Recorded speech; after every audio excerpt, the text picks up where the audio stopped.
I was only 9 years old.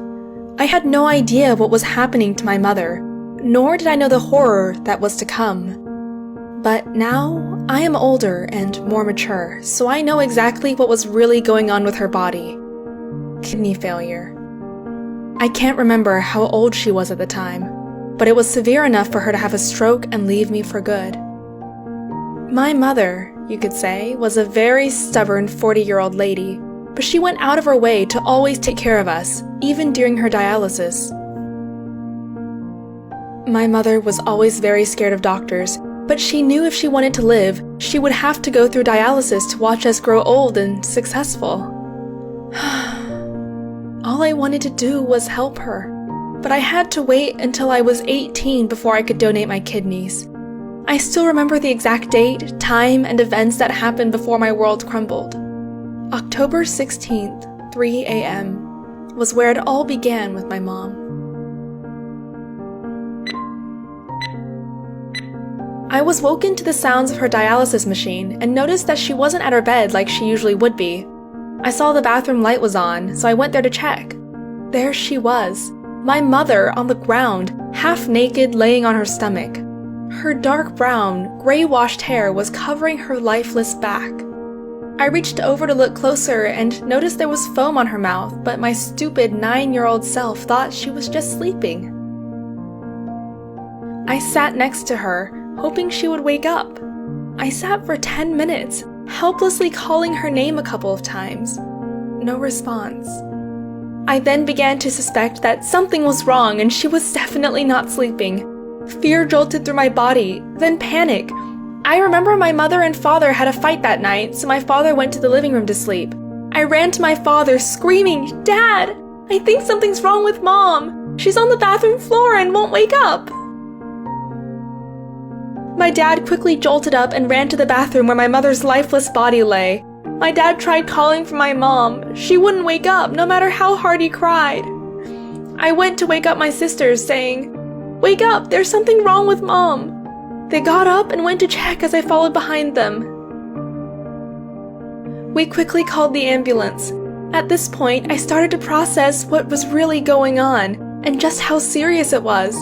I cried and cried as they carried my mom to the stretcher. The paramedic said to me, "Your mom will be okay, don't you worry." And for that slight moment, a tinge of hope filled me. I wanted to go with her so badly, but they wouldn't allow me because I was too young. I watched as my older sister hopped on instead. I still remember that night. I was in the car with my brother, other sister, and father. We drove right behind the ambulance, making sure we were always right behind her. When we got to the hospital, we sat in the emergency room lobby, waiting for the doctors to come out to tell us what really happened to my mother. After 30 long minutes of waiting, they finally came out and said, "She had a stroke. If you had brought her in earlier, she would have been fine and been treated here. But because of the severity of her condition, we would have to transfer her to a bigger hospital to be treated." By this time, it was already 7 a.m. Each minute was passing by in slow motion. I walked outside with my family and watched as she was placed into a helicopter to be transferred to another hospital.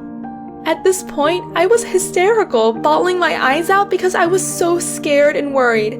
I didn't want to leave. I wanted to go with her, but I couldn't. We drove about an hour to the new hospital where she was transferred, and there she was, laying in the ICU where she would stay for the next few days. My family and I were told to wait in a tiny room, which forced us to all be cramped together. We waited for what felt like forever before the doctors came in to speak with us.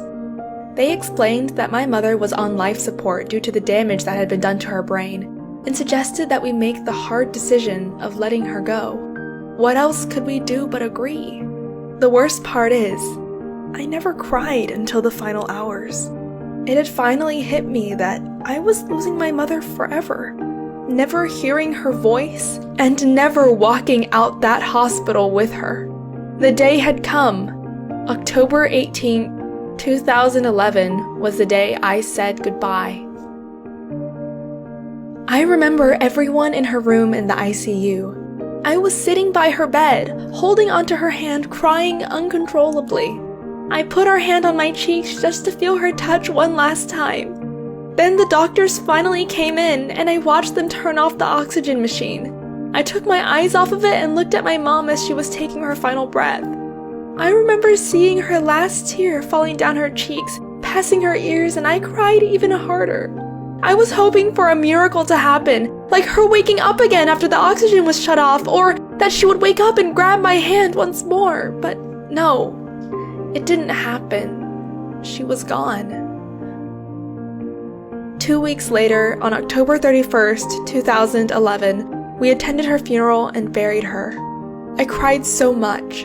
I had barely slept and I'd lost a bit of weight. I remember coming home and crying myself to sleep. I even tried to go trick-or-treating to lift my mood, but it didn't work. Every now and then, I have this guilt inside of me. I was the first one that found my mother that day, laying on the ground. I kept thinking about what the doctor said. She would have been fine if she was brought in earlier. I should have called, but I sat down next to her instead, thinking she was sleeping? I must have been out of my mind. Everyone tells me it was never my fault, but deep down, I still believe it is. Losing a parent is something so unexpected. No matter how much you've prepared, you will remember every minute and every second of it, from the moment your parent gets sick to when they take their final breath. Please, please, go to your parents if they are still there and hug them. Tell them that you love them because I didn't get that chance.